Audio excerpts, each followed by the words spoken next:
Panoorin lang natin itong isang argumento ni na Senator Erwin Tulfo.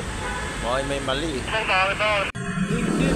Dismayado ako dito sa taong ito. Paano ito naging senator? Hindi ko alam kung nasaan ang utak nito.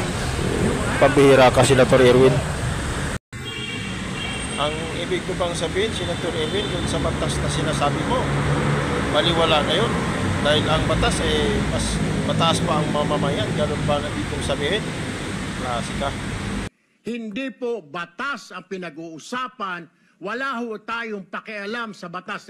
Sometimes, you have to bend the law to be able to please the people. Water, earth, fire, air, and lawbender. Sometimes, you have to bend the law to be able to please the people. Ang batas ay batas. Kaya nga lagi nating sinasabi, nobody's above the law.